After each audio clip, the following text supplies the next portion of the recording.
Sous la ville de Sinjar, c'est une vie parallèle que les combattants kurdes découvrent.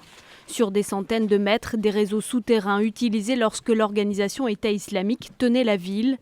Des livres, des médicaments, de la nourriture, mais aussi des restes de munitions laissés tels quels au moment de la reprise de Sinjar par les Kurdes.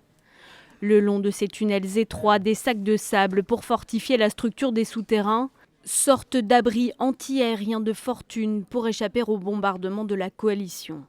Des passages qui relient plusieurs zones de la ville et aboutissent au cœur même de maisons comme ici.